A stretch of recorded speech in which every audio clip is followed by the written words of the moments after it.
할렐루야. 오늘 주일 일부 예배 나오신 모든 분들을 주님의 이름으로 환영하고 또한 축복합니다. 우리 다 함께 이 시간 사도신경으로 신앙 고백하며 예배의 자리로 나아가도록 하겠습니다. 전능하사 천지를 만드신 하나님 아버지를 내가 믿사오며 그 외아들 우리 주 예수 그리스도를 믿사오니 이는 성령으로 잉태하사 동정녀 마리아에게 나시고 본디오 빌라도에게 고난을 받으사 십자가에 못 박혀 죽으시고 장사한 지 사흘 만에 죽은 자 가운데서 다시 살아나시며 하늘에 오르사 전능하신 하나님 우편에 앉아 계시다가 저리로서 산 자와 죽은 자를 심판하러 오시리라. 성령을 믿사오며 거룩한 공회와 성도가 서로 교통하는 것과 죄를 사하여 주시는 것과 몸이 다시 사는 것과 영원히 사는 것을 믿사옵나이다. 아멘.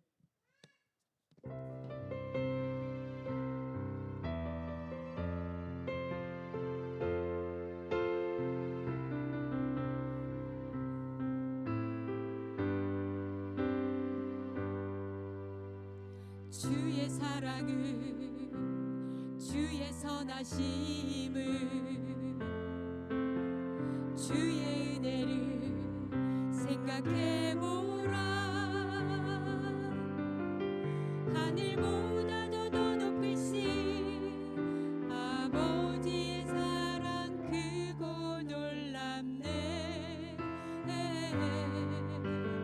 아버지 사랑 크고 놀랍네. 주의 사랑을 주의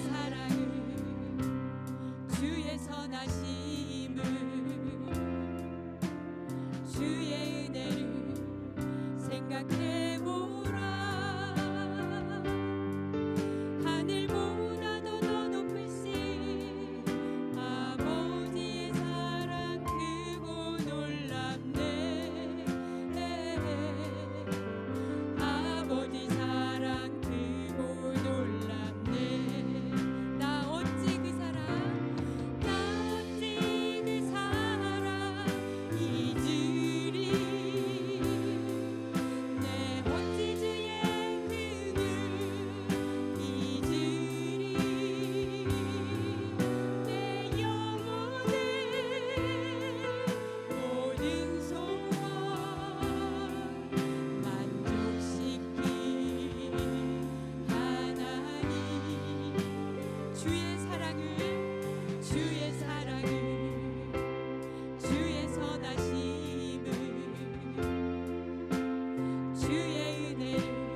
잠잠히 하나님만 바라며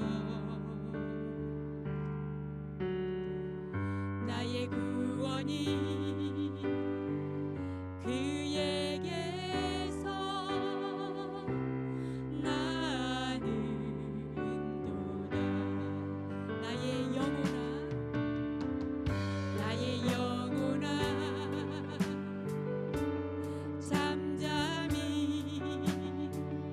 하나님만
합니다.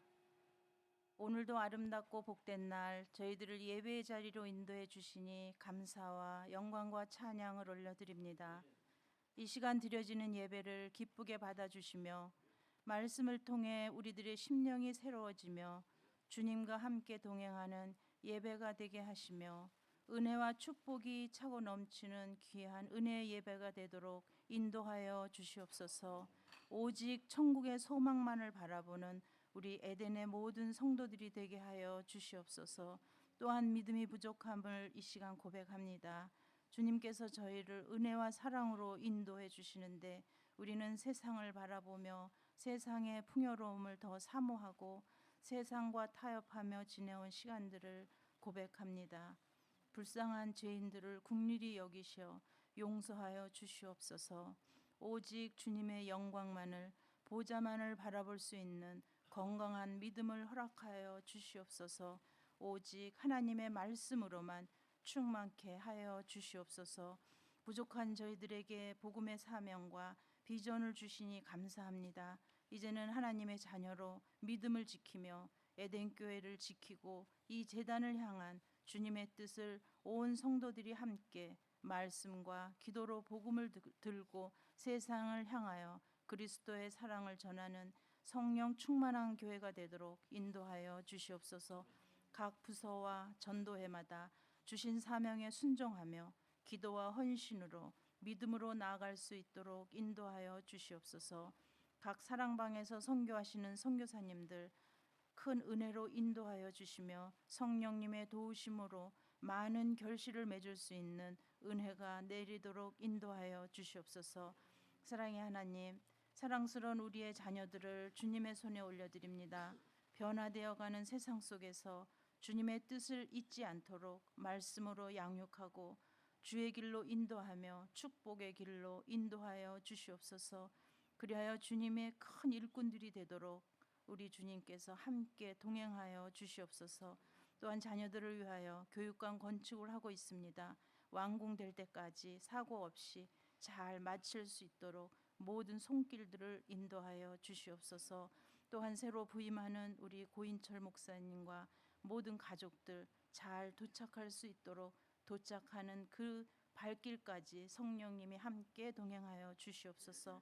오늘도 말씀을 전하시는 우리 인석진 목사님을 항상 성령 충만케 인도하여 주시며 새벽마다 매 시간마다 주님께서 맡겨준 성도들을 위하여 드리는 기도와 섬김 속에 주님이 함께하여 주시옵시며 모든 기도의 제목들이 응답받는 기쁨이 있게 하여 주시옵소서. 모든 성도들을 주님의 사랑으로 양육하는 데 부족함이 없게 하시며 항상 주의 사랑으로 성도들을 인도하여 내 부족함이 없게 하여 주시옵소서. 이 시간 말씀을 전하실 때 말씀을 듣는 모든 성도들이 마음을 열고 아멘으로 화답하는 은혜가 되게 하여 주시옵소서.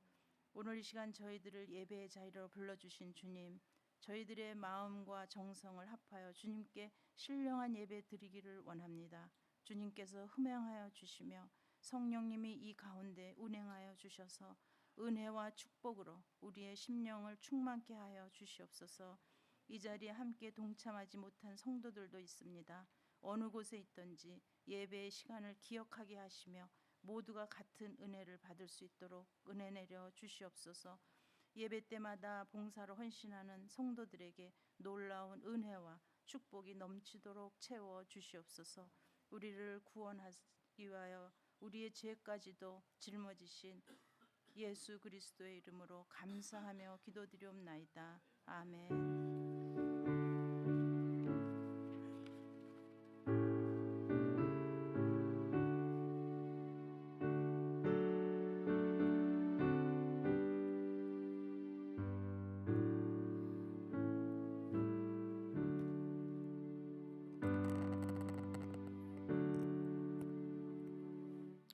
할렐루야. 네, 오늘도 주님 전에 나오신 여러분들 주님의 이름으로 축복하고 환영합니다. 오늘 하나님 말씀 우리가 함께 듣기 전에 또 교회 소식을 몇 가지 함께 나누시고 하나님 말씀 듣기를 원합니다. 우리 주보 같이 한번 살펴보시겠습니다. 오늘 벌써 이제 3월 첫 주가 되었습니다. 오늘 3.1절이기도 하고요. 한국의 역사로서는 여러분들 지금 이제 사순절 기간입니다. 그래서 여러분 사순절 기간 잘 지내시기 바라고, 특별히 사순절 기간 동안에 3월 달에 우리 또 강사 목사님들이라든지 또 특별한 말씀을 가지고 오시는 분들이 많은데, 이번 주 수요일 내일 모레 수요일 저녁 예배 때는 우리 사순절 또 특집 기념으로 인하여서 우리 정삼숙 사모님, 우리 성안교회 담임 목사님의 사모님이십니다. 우리 장학공 목사님 사모님이신데 한국에서 해피맘이라든지 여러 가지 사역들을 많이 하고 계시고요. 주보 속죄도 보시면은 또 자녀들을 믿음으로 잘 키운 그런 이 간증이라든지 또 사모 세미나라든지 우리 여성들에게 큰 도움이 될 것 같습니다. 그래서 이번 수요 예배 때 우리 또 사모님 오셔서 귀한 말씀을 전해 주시는데, 여러분들도 많이 참여해 주시면은 많이 도움이 되시리라고, 우리 여성들의 삶에 특히 남성들은 또 여성들을 조력하는데 많이 도움이 되시리라고 믿습니다. 많이 참여해 주시면 감사하겠고요. 또 생명의 삶 3호로 나왔습니다. 지난주부터 배부하고 있는데 오늘 3월 1일입니다. 못 받으신 분들 꼭 받아가시기 바라고, 교회에 나오신 지 얼마 안 되시는 분들은 그냥 가져가셔도 되겠습니다. 저기 나가시면서 안내 테이블 옆에 있는 다른 테이블 위에 있습니다. 세례 교육이 있습니다. 부활주일 4월 5일에 세례 받기 원하시는 분들은 저한테 말씀해 주시면은 이번 주까지 저희가 세례 하시는 분들, 희망하시는 분들 받아서 저희가 또 교육한 다음에 4월 5일 부활주일에 세례 받도록 하겠습니다. 주위에 또 추천도 해주시고요. 예수님을 그리스도로 믿고 고백하는데 아직 세례를 받지 못하신 분들이 있다면은 누구나 다 해당 사항이 되겠습니다. 오늘 또 당회가 있습니다. 사랑방장 모임 3월 모임이 이번 주 3월 4일, 이번에는 이제 수요일인데요. 수요일 10시에 온라인으로 그렇게 모이게 되겠습니다. 우리 사랑방장님들에게 또 개별 통지 드리도록 하겠습니다. 오늘 제3여전도에서 반찬 세일을 합니다. 지난주에 이어서 기금 마련을 위해서 오늘 뭐 고등어, 김치찜, 김치전 등등 파시는데요. 끝나시고 또 같이 또 참여해 주시면 많이 도움이 되겠습니다. 또 아울러서 우리 1.2여전도에서도 이제 3월이 되어 봄이 되었습니다. 건축기금, 여기는 이제 건축기금 마련 바자회를 열게 되겠습니다. 물건을 기부해 주시면 감사하겠는데요. 주보 속죄 보시면 역시 나옵니다. 제1.2여전도의 건축기금 바자회 다락방 보물찾기 해서 3월 21일 토요일과 3월 22일 주일날에 이제 토요일날 남은 것들 하시겠죠. 그렇게 하는데 여러분들께서 3월 8일과 다음 주와 또 그 다음 주 2주 동안 판매할 물건을 가져오시면 되는데, 여러 가지 품목들이 있는데 여기 이렇게 써졌습니다. 내게 필요하진 않지만 아껴둔 물건을 기부해 주세요. 그랬습니다. 근데 뭐 아껴두었다고 하더라도 못 쓰는 거는 갖고 오지 마시고요. 내가 쓰기도 아까운 것들을 가능하면 좀 가져오시면 좋겠습니다. 우리 1여전도 회원들에게 전달해 주시면 되겠고요. 뭐 의복, 가정용품, 어린이용품 등등 여러 가지가 있습니다. 문의는 우리 김정일 집사님 혹은 유수연 집사님 혹은 우리 여전도 담당이신 우리 김혜련 장로님에게 또 문의해 주시면 여러 가지 필요한 사항들 안내 받으실 수가 있겠습니다. 우리 우쿨렐레 찬양 선교팀 다음 주에 또 노방전도 나갑니다. 기도해 주시 바라고요. 우리 에덴 홀라팀 부활주일을 위해서 매 주일 오후에 연습하고 있습니다. 그 밖에도 여러 가지 사항들을 살펴보시기 바라고요. 특별한 소식은 우리 장례 예배가 이번 주 토요일에 본교회 이 자리에서 있습니다. 멜빈 신사도님, 그러니까 신사도 재숙 집사님의 부근 되십니다. 이번 주 토요일 11시에 여기 장례 예배가 이곳에서 있으니 우리 오셔서 또 위로해 주시면 감사하겠습니다. 다른 소식들 여러분 주보를 같이 나누시기 바라고요. 자, 오늘 하나님께서 우리들에게 주시는 말씀이 있습니다. 사도행전 20장 16절에서 24절에 있는 말씀인데요. 우리 함께 한 절씩 교독한 다음에 말씀 듣도록 하겠습니다. 바울이 아시아에서 지체하지 않기 위하여 에베소를 지나 배 타고 가기로 작정하였으니 이는 될 수 있는 대로 오순절 안에 예루살렘에 이르려고 급히 가미러라.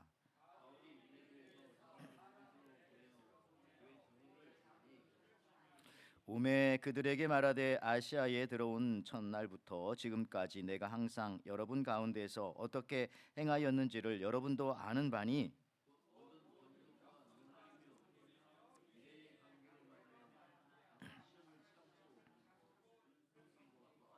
유익한 것은 무엇이든지 공중 앞에서나 각 집에서나 거리낌이 없이 여러분에게 전하여 가르치고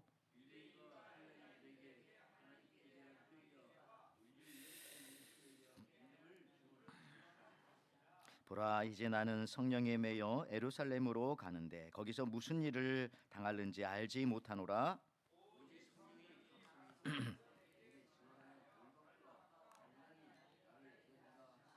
같이 있습니다. 내가 달려갈 길과 주 예수께 받은 사명 곧 하나님의 은혜 복음을 증언하는 일을 마치려 하면은 나의 생명조차 조금도 귀한 것으로 여기지 아니하노라. 아멘. 아멘.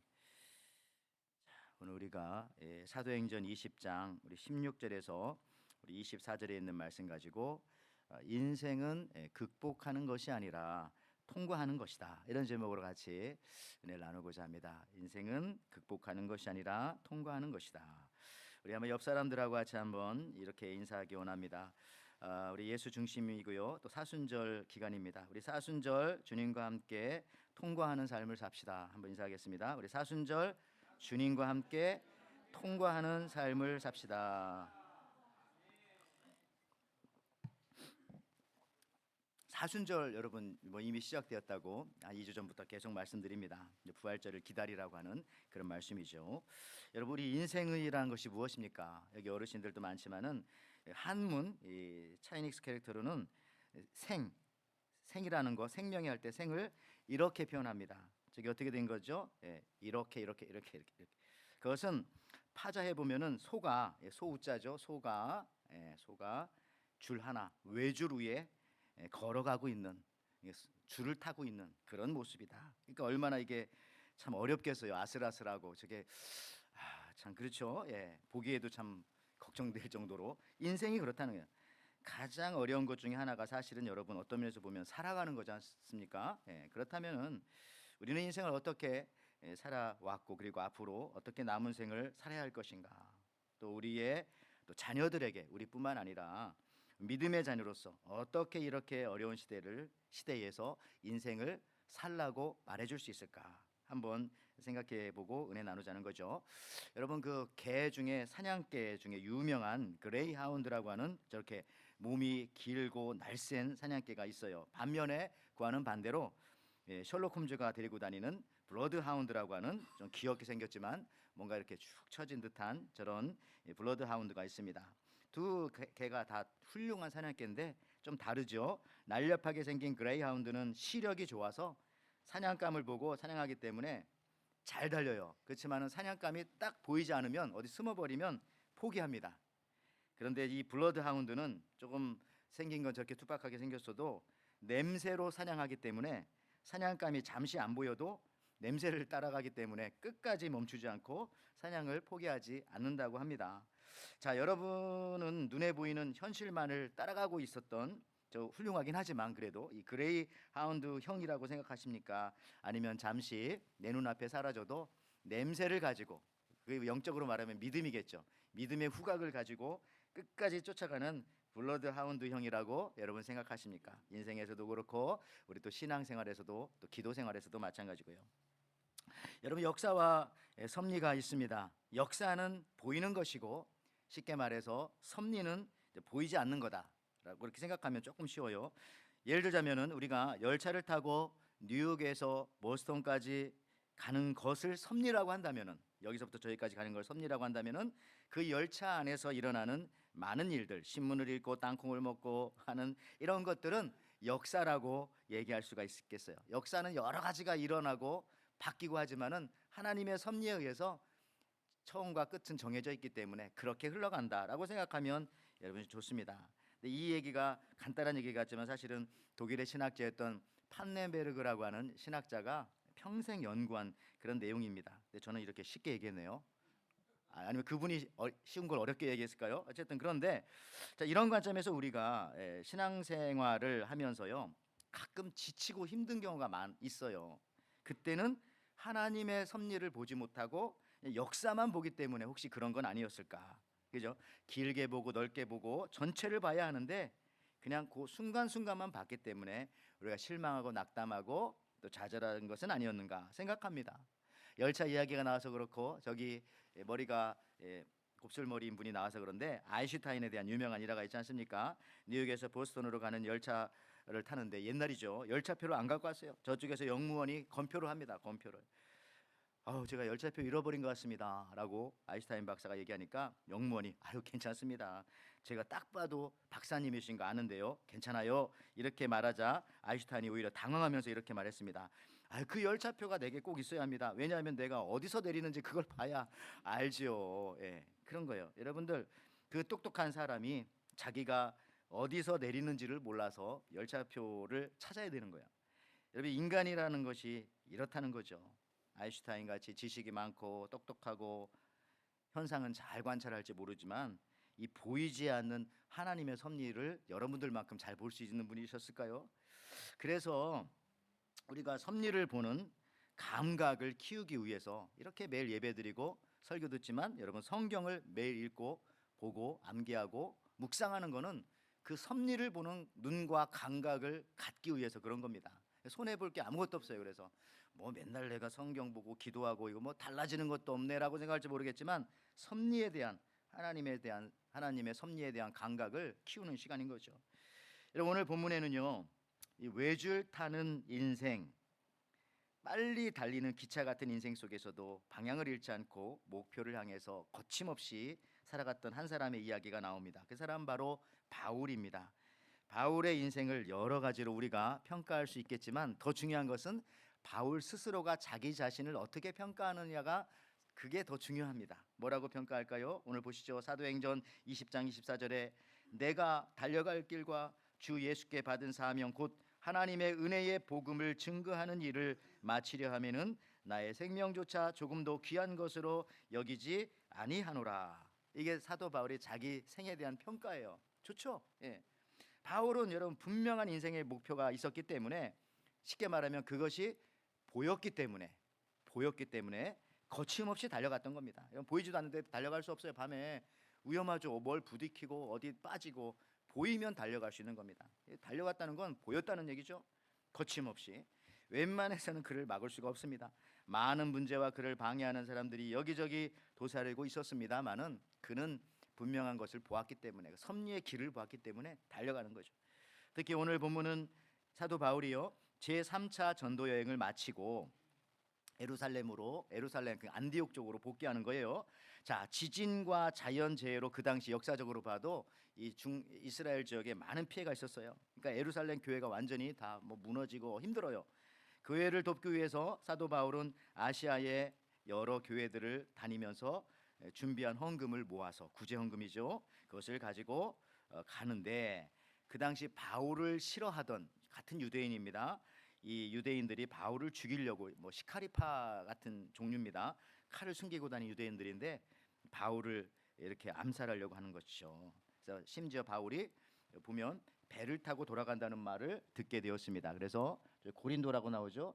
고린도 앞에 밑으로 내려오면 갱그레아라고 했어요. 거기서 배를 타고 빨리 이 예루살렘으로 갈 수 있는데, 배를 타면 금방 가고, 근데 배 안에 이미 사도 바울을 죽이려는 사람들이 숨어 있다라는 얘기를 듣고 사도 바울이 돌아서 육지로 이렇게 돌아서 힘들게 3배, 4배 이상 고생도 하고 시간도 걸려서 가게 되는 그런 과정에 관한 본문 내용입니다. 오늘 그것이. 그렇게 생각하시면 여러분들 오늘 본문을 이해하기가 쉬울 거예요. 그렇게 상황이 여의치 않게 예루살렘으로 돌아가다가, 근데 이것도 복이죠. 그냥 갔으면 못 만나는데 그동안 세웠던 교회들을 그래도 다 돌아보면서 하나하나씩 만나면서 가게 되는 그런 복도 있었습니다. 어려운 인생이지만, 돌아가는 인생이지만 그 가운데, 그래서 특별히 에베소 근처에 왔을 때에 바울을 만나려고 에베소 교회 장로님들이 밤새도록 길을 걸어서, 에베소는 조금 내륙에 있으니까요, 걸어서 내려왔어요. 이 사도 바울 자기 스승 목사님 만나려고. 그래서 장로님들과 같이 얘기할 때에 사도 바울이 거기서 이것이 마지막 만남이 될 수 있겠다 이렇게 말하니까 서로 그냥 껴안고 울고 그렇게 합니다. 사도행전 20장 25절 그리고 36절 38절에 나오죠. 보라, 내가 여러분 중에 왕래하며 하나님의 나라를 전파하였으나 이제는 여러분이 내 얼굴을 다시 보지 못할 줄을 아노라. 이 말을 한 후 무릎을 꿇고 그 모든 사람들과 함께 기도하니 더 크게 울며 바울의 목을 안고 입을 맞추고 다시 그 얼굴을 보지 못하리라 한 말로 말미암아 더욱 근심하고 배에까지 전송하니라. 이때 사도 바울의 고백이 바로 이거예요. 이분들 앞에서 내가 달려갈 길을 다 가고 믿음을 지켰으니 저는 거침이 없이 달려왔습니다. 앞으로도 후회 없이 그렇게 갈 것입니다. 저는 극복과 완성을 위해서 이 일을 하진 않습니다. 모든 것을 완성하시고 영광을 받으시는 분은 하나님이십니다. 저는 구원의 기쁨과 감사로 인하여 지금 이렇게 달려갈 뿐입니다. 달려갈 뿐입니다. 그냥 거침없이 오늘도 살아갑니다. 오늘도 통과합니다. 제 인생은 그래서 극복의 인생이 아니라 통과하는 인생입니다라고 하는 표현을 저는 여기서 얻어냈습니다. 여러분, 그렇죠. 극복하려면 배를 타고 가야죠. 배를 타고 그 강도들 때려 눕히고 뭐 거기서 기도해서 신통력을 발휘해서 배에서 다 떨어뜨리고 막 그래야 되는데 그렇게 하지 않고 하나님이 이렇게 길을 만드셨구나. 그냥 극복하고 매일매일 가야지. 가는 거예요. 자, 내 힘으로 내가 무엇을 한다면 어떻게 해서라도 여러분 극복하려고 하겠죠. 그죠? 이걸 내가 해야 되겠다. 내 모든 것을 주님께 맡기고 순종하니까 이제 그저 내 인생, 이 시간, 이 과정, 이 역경과 고난, 이 두려움을 극복하기보다는 이것도 주님이 주신 거니까 하면서 통과하여 간다는 겁니다. 통과하여. 왜요? 바로 앞에 결승점이 보이기 때문에 뭐 극복할 게 아니라 바로 저기 가면 되는데 여기서 뭐 문제를 해결합니까? 거기까지 가기만 하면 되는데 그래서 그냥 통과하는 거예요. 내 앞에 예수님의 발자국이 보입니다. 내 앞에 가시는 주님의 뒷모습이 보입니다. 주님의 옷자락이 보입니다. 주님의 향취가 느껴집니다. 왜? 바로 앞에 가니까. 그러니까 나는 주님 따라서 그냥 통과하는 거지. 주님 여기 가만히 계십시오. 내가 이 무리들을 극복하고 가야 되겠습니다. 이 문제를 해결하고 가야 되겠습니다. 그러다 보면은 주님 놓쳐요. 주님 가시니까 그냥 통과하면서 여러분 따라가야 한다는 말씀이에요. 이런 관점으로 보면은 신앙생활은 결코 어렵지 않습니다. 왜 이렇게 신앙생활 어려웠지? 내가 그걸 극복하려고 했기 때문에 그런 건 아닐까? 그냥 주님이 해결해 주실 거니까 또 그냥 통과하는 그런 심정으로 하면 쉽죠. 전 어린 시절에 창경원, 지금은 그렇게 안 부르잖아요. 창경궁이지. 근데 왜 그렇게 나쁘게 부른 거죠? 저기 보십시오. 이 그림. 그냥 남의 나라 그 궁전에다 저렇게 동물원 만들어 놓고 저러면 안 되는데 하여튼 저런 상황 벌어졌는데 전 어렸을 때에 엄마 품에 안겨서 저 창경궁에 들어갔던 기억이 있어요. 엄마 아빠 등에 그냥 들어갔어요. 원래 제 기억으로는 6살까지는 입장료를 받지 않는데 내가 그때 7살 정도 됐을 거예요.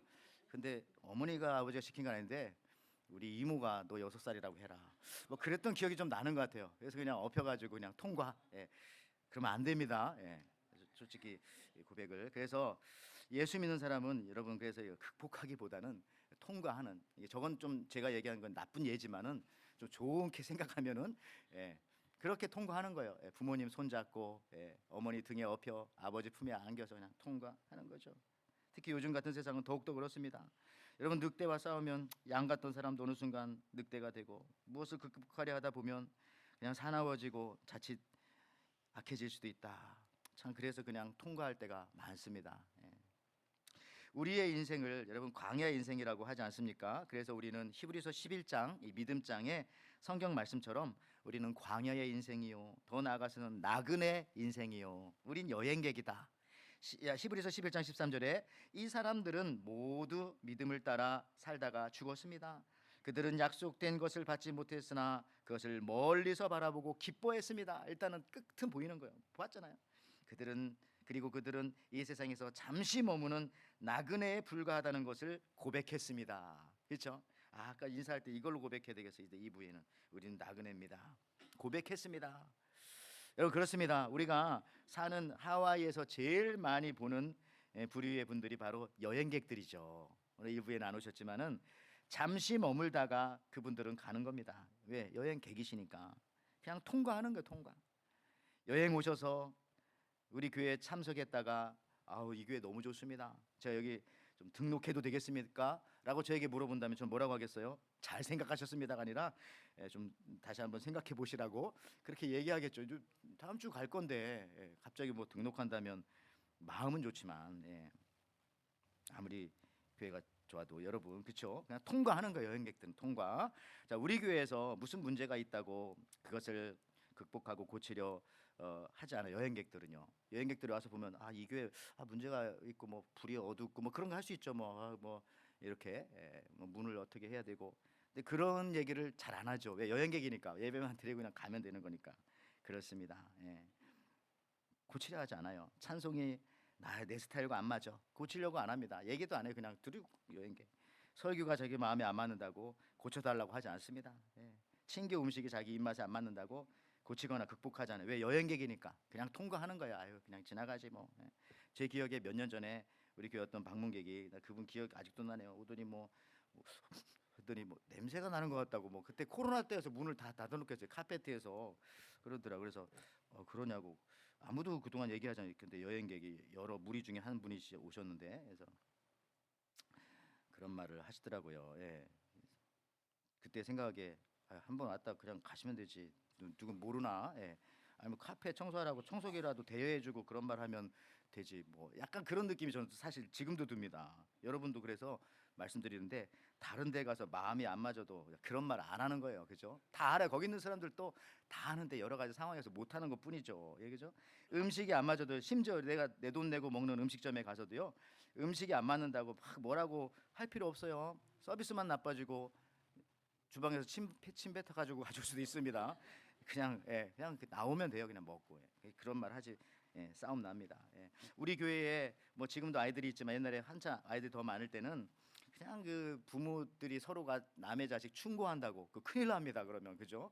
그러면 진짜 싸움으로 번져요. 안 해도 돼요. 그냥 통과하십시오. 내 자녀가 아니잖아요. 그냥 기도는 해주십시오. 많이. 그렇지만은 이건 이렇게 하고 저렇게 해라. 그러면 안 돼요. 요즘에는 그냥 통과하면 돼요. 대신 기도만 하고 기도하면서 여러분들 또 그런 것도 있습니다. 누군가에게 자꾸 물어보지 말자. 특히 우리 이민교회에서도 그렇고 모두 요즘 삶이 그렇습니다. 제가 보니까요. 본인들이 자랑할 일이 있으면 물어보지 않아도 어떻게 해서든지 그걸 다 얘기해요. 자기가 하버드 나왔다는 거 얘기하려면 안 물어봐도 내가 어디 보스턴에 갔는데 사다가 거기 우리 학교 하여튼 어떻게 말을 하니까 그거 안 물어봐도 돼요. 그러니까 이제 뭐라고 할까? 얘기하지 않는 거는 굳이 두 번 세 번 물어볼 필요 없습니다. 그러니까 여러분도 그냥 통과. 알았습니다. 때가 되면 필요하시면 말씀하시겠지. 말하기 싫은 거예요. 여러분 구약 성경에도 이런 말씀이 있습니다. 이사야서 48장 21절에 예수께서 죄송합니다. 여호와께서 그들을 사막으로 통과하게 하시던 때에 그들이 목마르지 아니하게 하시되 그들을 위하여 바위에서 물이 흘러나게 하시며 바위를 쪼개서 물이 솟아나게 하셨느니라. 바위에서 그냥 물 먹고 빨리 가라. 거기 수도 시설 개설해 주시고 우물 파고한 게 아니라 바위 지금 나오지만 또 안 나올 수 있어요. 그러니까 빨리. 그리고 통과하게. 요 말이 좋잖아요. 통과하십시오. 통과해. 광야에서 집 짓고 살 생각하지 말고 여긴 통과하는 겁니다. 또 목마르기 전에 빨리 가십시오. 자, 극복은 여러분 힘들어요. 극복은. 그리고 그것이 그렇게 우리에게 필요하지도 않습니다. 뭐라 그걸 극복하며 삽니까? 통과하고 지나가면 되지. 그죠? 화장실 냄새 난다고 막 거기 남의 집 그러지만 그냥 지나가면 되는 거죠. 골목을 가다가 아이들이 이제 담배를 피우고 그러면 담배 냄새 나면 예수 믿는 사람들은 뭐라고 하잖아요. 싸울 필요 없어. 그냥 숨 안 쉬고 싹 지나가면 돼요. 통과. 그러니까 극복하려니까 우리가 힘든 거예요. 이 인생이. 운전면허도요. 100점 맞아야 면허증 나오지 않아요. 80점 이상이면 됩니다. 90점도 좋고요. 95점도 좋고요. 그냥 패스하면 통과하면 되는 거죠. 똑같아요. 운전면허 시험 100점 맞았다고 자랑하는 사람 저는 한 명만 봤어요. 제 와이프가 100점 맞았다고 참 우습더라고요. 어쩌라고요. 안타깝게도 그 점수가 면허증에 나오지 않습니다. 나중에 저도 천국 갔을 때 주님께서 이렇게 말하지 않을까 하는 생각도 해봐요. 야, 너 그렇게 어려운 문제 내가 언제 극복하라고 했냐? 시키지도 않는 일 하다 그렇게 고생하고 왔어 라고 하는 부분들도 우리 인생 가운데 또 목회 가운데 교회 가운데 신앙생활 가운데 꽤 있을 거라고 생각합니다. 왜 그걸 통과하면 되고 지나가면 되고 했지 그걸 그렇게 해결하려고 힘들어 했어 라고 하는 부분들 왜 굳이 극복하지 않고 통과해도 되는지를 저는 이제 오늘 성경을 통해서 잠깐 말씀드리면은 그죠? 통과하면 됐지 왜 굳이 극복하지 않아도 되냐? 이 다니엘서 제가 지난주에 말씀드렸던 다니엘서를 통해서 잠깐만 설명합니다. 다니엘은 포로귀환 때에 다니엘이 살던 그 바벨론의 페르시아에서 포로귀환하라고 했어요. 그때 에스라라든지 느헤미야라든지 이런 사람들은 포로귀환했는데 다니엘은 안 했거든요. 왜 안 했지? 예루살렘으로 돌아가야지. 근데 그것이 다니엘에게는 이런 이유가 있었다고 생각합니다. 다니엘에게 하나님께서 거대한 신상에 관한 꿈을 보여줬어요. 저렇게 큰 이 스테이처가 동상이 서 있어요. 봤더니 뭐 나중에 이제 설명하기를 뭐 머리는 금, 뭐 그렇죠, 뭐 은 이런 식인데 저게 뭐냐면 미래에 대한 하나님께서 다니엘에게 알려준 예지몽이에요. 예지몽, 미래에 관해서 알려준 거예요. 바벨론 머리는 금이다. 과거에 있었죠, 금. 지금 여기는 은이다. 지금 페르시아, 지금 다니엘이 살고 있는 그 시대입니다. 그리고 미래에는 이 동. 이거는 다니엘이 그때는 몰랐겠죠, 그 나라 이름을. 근데 우리는 알죠. 그 다음은 헬라, 이 알렉산더라고 하는 이 동 같은 제국이 나타날 거다. 그 다음에는 철이다, 철. 이건 로마를 뜻하죠, 로마.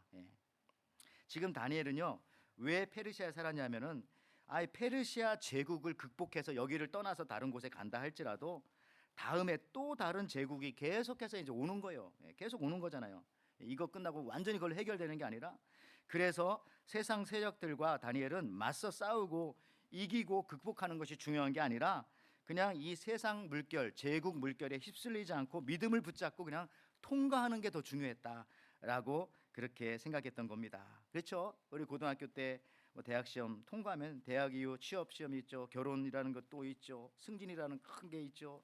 뭐 자녀 교육이라고 하는 또 뭐 그런 거 있고, 뭐 결혼, 자녀 교육, 이런 문제들이 우리 인생 가운데 계속 있었잖아요. 그걸 완벽하게 극복하려고 한다면 거기서 딱 멈추고 나오지 못했을 거예요. 근데 그거를 그냥 여러분들은 통과하셨기 때문에 그래도 여기까지 이렇게 살아오지 않았을까. 완벽하게 하려면 거기에 멈춰서 그 문제를 해결해야 되니까. 알겠죠? 그래서 그 단계를 다 극복하려 하지 말고 그냥 지나가는 거, 패스, 이것이 중요하다는 겁니다. 여러분 똑같아요. 그러니까 여러분들 생각해 보십시오. 나의 남편, 뭐 여러분의 시댁, 여러분의 회사, 직장 상사, 동료, 그리고 지금 뭐 이런 AI의 물결, 이런 세상 흐름이 있는데 이런 것들을 다 이기고 정복하여서 극복하려고 하니까 힘든 겁니다. 그냥 지나가야 되지 않겠어요? 지나가 보면 또 별것도 아니더라고요. 거기에 부딪혀서 저와 여러분들이 다칠까 심히 걱정이 됩니다. 우리가 뭘 얼마나 더 잘하려고 합니까? 그냥 극복하지 말고 통과하시기 바랍니다. 모든 거 다 주님께 맡기고 그냥 통과할 때 그냥 혼자 통과하면 안 되고 대신 주님 따라서 그저 유유히 주님 가신 길이니까 주님도 이렇게 사셨지, 그 믿음 가지고 통과하면 되는 거예요. 한 번은 예수님께서 고향에서 말씀을 전하시고 기적을 일으키셨습니다. 그러자 동네의 기존 세력들이 야, 저 남자 요셉의 아들 아니냐, 저거 목수였는데 어떻게 성경을 저렇게 알지? 등등으로 막 대적을 하는 거예요. 그때 예수님은 이렇게 선지자가 고향에서 대접받지 못한다. 이제 옛날의 말씀을, 성경 말씀을 인용하셔서 말씀하시니까 그 말을 또 알아듣고 바리새인과 서기관들이 화가 나가지고 예수님을 낭떠러지에서 밀어뜨려 죽이려고 해요. 그때 예수님의 모습이 이렇게 나옵니다. 누가복음 4장 28절 30절에 회당에 있는 자들이 이것을 듣고 다 크게 화가 나서 일어나 동네 밖으로 쫓아내요. 그 동네가 건설된 산 낭떠러지까지 끌고 가서 밀쳐 떨어뜨리고자 하되 예수께서 그 가운데로 지나서 가시니라. 그냥 통과해 버렸어요. 놀라운 말씀 아니에요? 뭐 싸우고 거기서 이러면 안 된다고 설득하고 뭐 하늘의 신통력을 발휘하고 번개를 치고 이게 아니라 그냥 그 무리들 사이로 그냥 휙 지나가 버려서 빨리 통과해 버렸어요. 여러분 그렇습니다. 예수께서 이렇게 그죠 하셨던 것처럼 우리도 그냥 통과하는 겁니다. 현대인의 성경에는 이 말씀이 그러나 예수님은 의젓하게 그들 가운데로 지나가 버리셨다 이렇게 나와요. 현대인의 성경에는 의젓하게 그냥 빨리 휙 지나간 것도 아니고 그냥 그렇게 지나가면요 사람들이 오히려 막지 못해요. 무서워하고 두려워하고 삐죽삐죽하니까 공격하려고 하고 그러지, 그냥 의젓하게 지나가면 여러분 누가복음 13장 33절에도 그러나 오늘과 내일과 모레는 내가 갈 길을 가야 하리니 선지자가 예루살렘 밖에서 죽는 법이 없느니라. 그렇죠? 그냥 오늘은 오늘 갈 길을 가고 또 내일은 내일 갈 길을 가고 그냥 패스하면서 가는 겁니다. 이런 것을 영적인 기세라고나 해야 될까요? 예수님을 닮은 사도 바울은 오늘 본문에서 그렇게 하는 거죠. 하나님의 섭리와 역사를 막을 수가 없었습니다. 3월 아무리 여러분들 지금 기온이 떨어지는 날이 있다 할지라도 갑자기 가가지고 롱패딩 사고 그러지 않습니다. 그죠? 날씨가 춥다고. 왜? 옷은 날씨 보고 사는 게 아니라 계절 보고 사는 거잖아요. 계절 보고. 그죠? 예. 그러니까 여러분들 큰 흐름이 섭리, 거기에 맞게 그냥 우리는 통과하고 큰 걸음으로 걸어가면 되는 겁니다.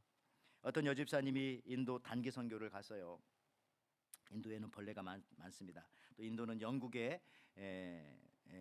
식민 문화 지배를 받아서 영국의 문화 영향이 있기 때문에 식후에 차를 마셔요. 근데 찻잔에 작은 날벌레가 와서 빠졌어요. 여집사님의 인상이 일그러지니까 그 옆에 있던 현지 목사님이 와가지고 아이 오케이 뭐 괜찮아요. 그랬더니 또 그 소리를 듣고 현지인이 와가지고 조심스럽게 스푼으로 그 여기에 빠진 날벌레 이렇게 싹 스푼으로 조심스럽게 꺼내 주었습니다. 근데 그때 이 여집사님의 그다음 이 현지인이 하는 말에 놀랐다고 하지 않습니까? 그 인도 현지인이 뭐라고 말했냐면 이렇게 말했대요. 이제 안심하세요. 조금 있으면 잘 날아갈 거예요. 이제 괜찮아질 겁니다. 깜짝 놀랐어요. 이 여집사님은 충격받아. 왜? 자기는 자기 중심적으로 생각을 했는데 이 현지인은 찻잔에 빠진 날파리의 입장에서 이 날파리의 생사를 놓고 얘기했던 거잖아요. 이제 날개 날아서 날아가면 되니까 너무 걱정하지 말라고.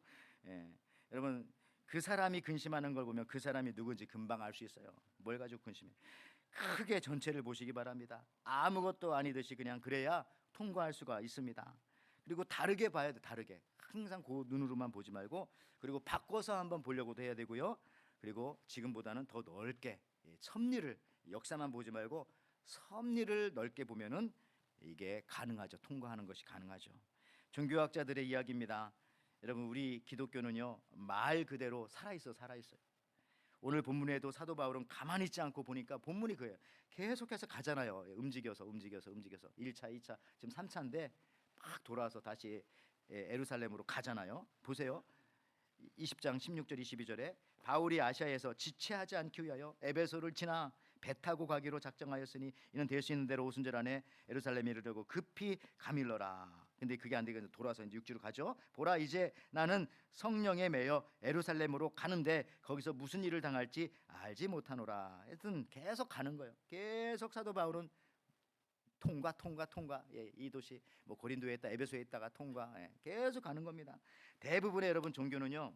보세요. 그 시작된 곳이나 그 주변에 다 머물러 있어요. 대부분의 이 세상 종교는. 불교는 뭐 인도와 티벳 뭐 이런 데 머물러 있어요. 조금 이제 한국으로 온 게 있지만 어쨌든 다 그 동네에. 이슬람도 사실 따지고 보면 중동과 뭐 동남아시아 거기에 다 머물러 있죠. 물론 포교는 합니다. 여기 뭐 유럽도 어디도 막 하려고는 하지만 전체적으로 거기에 머물러져 있어요. 그렇죠? 힌두교는 뭐 인도에 거의 많이 있고 뭐 자이나교 인도에 시크교도 파키스탄과 이런데 그러니까 자기 대부분 세상 종교들은 다 거기에 머물러 있어요. 비슷한 곳에 항상. 그런데 뭐 유교는 중국과 아시아. 근데 유독 우리 기독교는요. 보세요. 중동에서 시작을 해가지고 지중해를 건너서 유럽으로 갔다가 대서양을 건너서 북아메리카로 갔다가 북아메리카에서 태평양을 건너서 이쪽 아시아로 왔다가 지금은 인도양을 건너서 지금 아프리카에서 지금은 기독교가 크게 부흥하고 있어요. 그래서 사실요 지금 여러분 보세요. 이 기독교 인구가 줄었다고 뭐 미국이라든지 한국에서 난리 하지만 그거는 우리 얘기고 하나님 입장에서 보면 전체적으로 보면 저렇게 기독교 늘어나고 있어요. 그게 보세요. 1900년대는 기독교 인구가 5억 5천만 명인데 물론 인구도 늘었지만 뭐 2000년도에는 19억이었는데 계속 늘잖아요. 지금은 26억, 33억 이런 식으로. 물론 막 이슬람도 따라오려고 하지만 뭐 어쨌든 그러니까 전체적으로 보면 기독교 인구가 생각할 때 우리 한국 생각하고 우리 미국 생각해가지고 이거 줄어가지고 이제 전 세계로 보면은 뭐 조금밖에 안 되겠다 하지만 아닙니다. 지금 아프리카나 이런 데는 더 많은 사람들이 예수님을 믿고 있어요. 하나님 입장에서 볼 때는 똑같은 생명이니까 부흥하고 있어요. 걱정하지 마시고 여러분들 이게 기독교는 계속 이렇게 움직여가는 거예요. 살아있기 때문에 이제 아프리카에 갔다 어디로 갈지 어떤 사람은 다시 중동으로 하면 끝난다고 세상은 끝난다고도 하지만 그건 우린 모르는 일이고 계속 움직여요. 왜? 살아있기 때문에. 예수님이 그렇게 그냥 움직이시고 통과하시고 지나가시고 극복하지 않고 그렇게 여러 가지 일을 하셨듯이 사도 바울이 그랬듯이 또 우리가 그랬듯이 지금 기독교는 왜 그런지 아세요? 기독교는 행위의 종교가 아니라 은혜의 종교이기 때문에 그렇습니다. 행위의 종교라면은 자기가 그걸 해야 되기 때문에 꼭 완성하고 이게 필요하지만 우리 기독교는 은혜의 종교이기 때문에 우리는 어떻습니까? 내가 못하면 항상 누구한테 다 떠넘겨요? 하나님께 다 해요. 주님이 하십시오. 원래부터도 처음부터도 그렇지만 또 하다 안 돼도 다 해요. 주님이 알아. 저는 더 이상 못하겠습니다. 이게 은혜잖아. 은혜. 모든 게 다 주님께로부터 왔습니다. 그러니까 이게 가능한 거예요. 그래서 여기 안 되면 저기로 가고 저기 안 되면 또 저기로 가고 계속 움직여. 생명. 행위 종교가 아니고 은혜의 종교이기 때문에 여러분들 공자가 제자가 안현이라는 사람이 있었는데 어느 날 배를 타고 강을 건너가게 되었어요. 배에 사공이 노를 졌는데 그 몸놀림을 보니까 과히 신선과도 같도다. 너무 잘하는 거야. 그래서 공자의 제자였던 안현이 물었죠. 저도 배 젓는 법을 배울 수 있겠습니까? 그랬더니 사공이 하는 말이 물론입니다. 수영을 잘하는 사람은 이거 한 번도 안 해봤어도 그냥 몇 번만 저어보면 금방 배웁니다. 사공이 또 하는 말이 그리고 물속에 잠수할 수 있는 사람은요 배 같은 것은 전혀 본 적이 없더라도 금방 저을 수가 있어요. 궁금하잖아요. 그래서 무슨 뜻이지? 자기 스승 공자한테 물어봤더니 공자가 이렇게 설명해 줬어요. 야, 수영을 잘하는 사람이 배를 잘 저을 수 있는 이유는 물을 의식하지 않고 있기 때문에 그러니까 물에 빠질 두려움이 없기 때문에 그냥 오로지 배 젓는 일에만 전념할 수 있기 때문에 그거 금방 배우는 거야. 그렇지 않겠어요? 수영 못하는 사람은 이러다 떨어지면 어떡하지 빠지면 이게 안 된다고 근데 수영은 더군다나 잠수까지 잘하는 사람은 이 배가 물 위에 있는 배가 아니라 그냥 육지에 있는 마차와 같이 느껴질 거다. 그러니까 뭐 그러니까 너무 쉬워. 무슨 얘기냐면 그런 얘기죠. 아슬아슬하고 안달하면 그렇게 해서 극복하려고 하면 아무것도 못한다는 거예요. 차라리 그냥 여유 있게 패스하고 통과하는 은혜의 기분으로 가면 나중에 보면은 그 일들이 다 되어져 있고 잘 되어져 있다는 거죠. 제가 지난번에도 설교 시간 말했지만 칼 루이스라는 사람 100m 신 아닙니까? 근데 100m 끝나기 한 20m 전쯤부터는 그러니까 80m 지점부터는 막 웃으면서 들어가는 거 연습했잖아요. 처음에는 왜 그러냐고 그랬더니 칼 루이스 하는 말이 자꾸 웃어야 근육은 탄성이 필요한데 그래야 이 근육이 부드러워지면서 더 탄력을 내기 때문에 싹 그냥 이 100m는 최고의 속도로 갈 수 있다. 그래서 웃는 연습 했다잖아요. 100m 하면서. 그래요. 그러니까 아슬아슬하게 하면은 아슬아슬하게 안 될 겁니다. 항상. 근데 모든 걸 주님 앞에 맡기고 이거 통과합니다. 나머지 주님이 알아서 해주십시오. 원래도 주님 거니까요. 이렇게 하면서 가면은 다 극복하고 여러분들 통과하면서 나가게 되는 거죠. 그렇죠? 우리 이제 동양의 공자에 계시니까 서양의 괴테가 왜 이렇게 훌륭한 문학가냐면 엄마가 항상 무슨 얘기를 해줘요. 우리 엄마가 옛날 얘기도 해주고 무슨 얘기를 해주다가 괴테의 엄마는 특징이 뭐냐면 항상 끝에 결론을 얘기 안 해주는 거예요. 나머지는 네가 생각해라. 진짜 그게 이제 괴테의 어머니의 교육 방법이었어요. 천하 여러분들이 훌륭한 이 문학가가 되지 못했던 것은 우리 엄마가 다 알려줘가지고 끝까지 행복하게 잘 살았대요. 그것만 얘기 안 했어도 막 깊이 고민했을 텐데 괴테는 엄마는 그렇게 한 거예요. 여러분들 어떤 면에서 우리 하나님도 이 괴테의 엄마와 같다고 생각될 때가 있습니다. 어느 선까지는 계획을 말씀해 주시지만 그 다음은 말씀을 안 해주세요. 왜? 기도하게 하려고 혹은 자기 찾게 하려고 더 생각하게 하려고 신앙 키우려고 그죠? 정답을 말해주면 더 이상 안 하잖아요. 더 이상 정답을 딱 말해주면 책 덮고 나가 놀잖아요. 근데 정답을 얘기 안 해주니까 계속 더 생각하게 되죠. 이게 하나님의 방법인 것 같아요. 어떤 때는 우리 기도를 늦게 들어주시고 뭐 여러 가지 환난도 예수 믿다가 고난도 힘든 일도 생기게 하는 것이 그게 금방 해결되지 않는 것이 이런 문제 같아요. 오늘 3월 1일입니다. 3.1절 한국으로서는 우린 또 한국인의 피가 있으니까 3.1절 날 1919년 오후 1시부터 2시까지 전국에서 만세 운동이 일어났어요. 만세. 그때 신호를 준 게 뭐냐면 교회 종소리였어요. 그때 핸드폰이 있습니까? 전화가 있습니까? 근데 교회 종을 땡그랑 치니까 지금 예배 시간인데 왜 치지? 다 알잖아요. 근데 그 느낌 지금 신호구나. 그때 그냥 전국 방방곡곡에서 나와서 대한독립 만세를 외쳤는데 그때 신호가 교회가 3.1 운동의 거의 핵심이에요. 핵심. 여러분들 오늘 3월 1일을 일이잖아요. 이날 유관순 누나가 천안 아우네 장터에서 그때도 종소리에 맞춰가지고 대한독립 만세 외쳤고요. 그 후로 유관순 누나 이후로 13년 지난 후 1932년 4월 29일 김구 선생 윤bun길 의사 독립위에서 일본에 보내면서 그 폭탄 가져왔잖아요. 김구 선생이 윤bun길에게 마지막 해줬던 말이 뭐냐면 저 말이죠. 백척간두 진일보. 백척간두라는 건 뭡니까? 백척이면은 한 30m니까 10층 높이 아파트. 그 꼭대기 장대에서 한 발짝 더 나가라 이런 뜻이에요. 진일보는 앞으로 한 발짝 더. 백척간두 진일보라는 저걸 써줬어요. 그러니까 매우 위태롭고 위험한 상황에서. 저 말이 근데 어디 나왔냐면은 최인호 소설 상도에 보면 임상옥이라는 한국에 아주 거상이 있었잖아요. 이 사람이 중국에 가서 인삼을 파는데 중국 상인들이 그냥 협력해가지고 이 임상옥을 망하게 하려고 막 그런 상황에 놓이게 됐어요. 그때 마침 친구였던 추사 김정희가 중국으로 와서 있었는데 그때 서로 만나가지고 임상옥이라는 사람이 추사 김정희에게 물어봤죠. 지금 상황, 나 지금 다 죽게 됐다. 하면서 어떤 사람이 지금 백척간두에 올라서 있는데 오도가도 할 수 없는 끔찍없이 죽게 되었는데 어떻게 하면 이 백척간두에서 내려올 수 있냐 이렇게 물어봤더니 그때 추사가 하는 말이 이거죠. 백척간두에서 살 수 있는 방법은 오직 이 한 가지뿐이네 하면서 붓을 들어서 거기다 쓰기를 이렇게 썼어요. 백척간두 저기 있잖아요. 한문으로 진일보. 그렇죠. 한 발짝 더 나가라. 그래서 이 글을 본 임상옥은 백척간두 위에서 한 걸음 더 나간다면 야 그야말로 이게 죽음이 아닌가라고 묻자 추사의 대답은 죽음에서 벗어날 수 있는 것은 오직 죽음뿐입니다. 예. 그 글의 뜻을 안 임상옥은 돌아가서 조선에서 가져온 인삼을 다 불태우려고 했더니 오히려 그 모습을 보고 중국 상인들이 와가지고 태우지 말라고 그래가지고 거기서 어쩌고 저쩌고 해서 제값 갖고 이제 제값 받고 인삼을 다 팔고 부자가 되었다. 그런 얘기입니다. 말씀 마치면서 성경에서 마무리되지 않고 끝나는 성경들이 몇 개가 있어요. 구약에선 대표적으로 요나서입니다. 요나서 읽어보면 마지막에 딱 끝나잖아요. 요나가 마지막 불평하는 장면, 뽕나무 잎에 막 시드는 장면, 뭐 그러면서 하나님께서 한마디 해주는 장면, 그러면서 요나서가 딱 끝나요. 뭔가 이게 글 쓰는 사람은 끝맺음이 없어요. 그냥 설교하다 말고 저 갈게요 하고 그냥 가버린 거 똑같아요. 그게 구약의 요나서고 신약에는 어떤 겁니까? 바로 우리가 읽고 있는 지금 사도행전 마지막 장 마지막 절을 보면 딱 끝나지가 않아요. 그냥 오픈으로 그냥 거기서 멈춰버렸어요. 사도행전 28장 30절 31절 보십시오.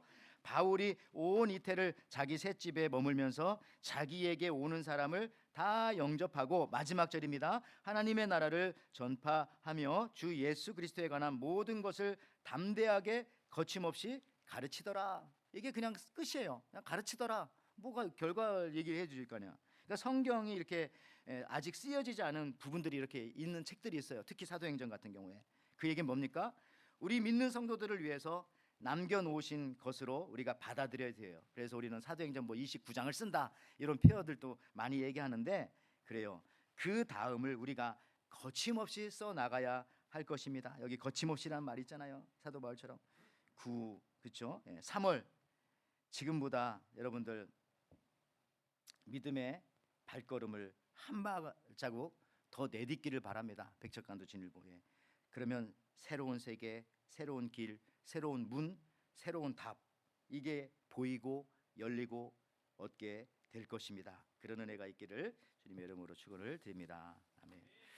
하나님 아버지 감사합니다. 우리가 인생을 살면서 오늘 사도 바울처럼 아니 우리 주님처럼 모든 것들을 해결하고 완벽하게 하려고 하는 것이 아니라 주님 믿고 맡기고 기도하며 통과하는 삶을 살아갈 수 있는 저희들 되게 도와주셔서 엉뚱한 일에 우리가 매여서 정말 중요하고 귀한 일들을 하지 못하는 그런 또 부족함을 범하지 않도록 저희들에게 은혜를 더하여 주옵소서. 또 인생 가운데 아직도 내 인생에 나를 가로막는 것 해결하지 못한 것이 있다고 지금껏 수십 년 동안 고민하고 애쓴 것이 있다면은 다 던져버리고 주님 앞에 내어놓고 이제 우리에게 남은 오늘의 날을 또 내일이면 내일의 오늘의 날을 행복하고 기쁘고 감사함으로 통과하며 살아갈 수 있는 그래서 주님을 바라보며 나아갈 수 있는 저희들 되게 허락하여 주시옵소서. 감사드리며 예수님의 이름으로 기도하옵나이다. 아멘. 자, 오늘 말씀 생각하면서요 우리 384장 같이 부르시면서 준비하신 예물 드립니다.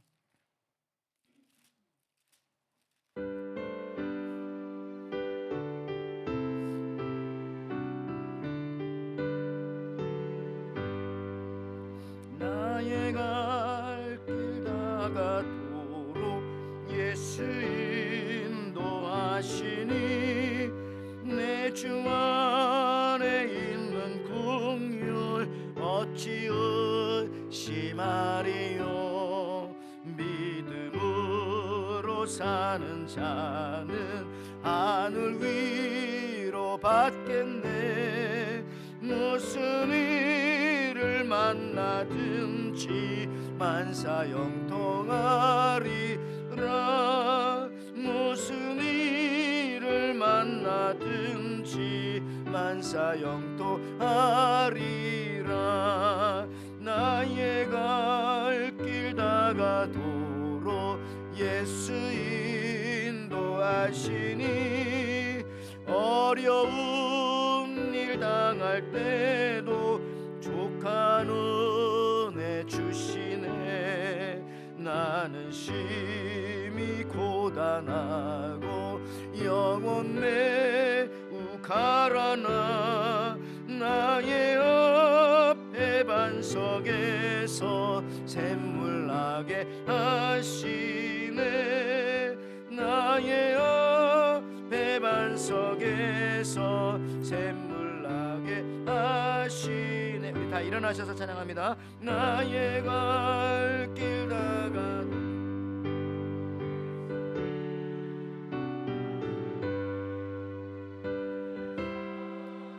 어찌 큰지 말로 알 수 없도다. 성령과 받은 영혼 하늘나라 갈 때에 영영 부를 나의 찬송 예수 인도하셨네. 영영 부를 나의 찬송 예수 인도하셨네.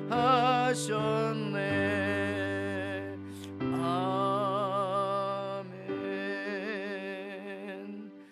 하나님 아버지 감사합니다. 오늘도 우리가 세상의 모든 것들을 다 통과하여 뒤로 하고 이렇게 하나님 앞에 약속하고 정해진 시간에 주님 앞에 나와 정해진 장소에서 하나님 앞에 예배드릴 수 있는 은혜를 허락하여 주셔서 하나님 앞에 몸과 마음을 드리며 귀한 예물도 올려드립니다. 하나님이 예물 받으시고 저희들에게 다시 한번 은혜와 사랑으로 충만하게 가득 채워 허락하여 주시옵소서.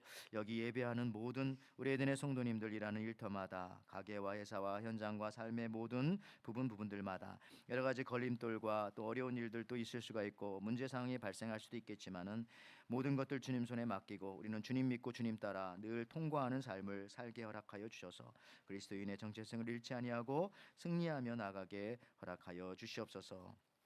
이제는 우리 주 예수 그리스도의 은혜와 하나님의 사랑과 성령의 교통하심이 사도 바울처럼 거침없이 나아가는 신앙인의 삶을 살기를 결단하며 무엇보다도 예수님처럼 지나가시는 삶을 통하여 모든 것을 극복하지 않고도 통과함으로 극복되어지는 신비한 믿음의 체험들을 기대하며 돌아가는 우리 에덴의 성도님들, 주님이 모든 것을 책임져 주시기에 거침없이 인생의 남은 길을 달려 통과할 것을 믿으며 돌아가는 우리 에덴의 성도님들, 저들의 가정과 사업과 자녀와 하는 모든 일들 위해 지금부터 영원토록 함께 있을지어다. 아멘.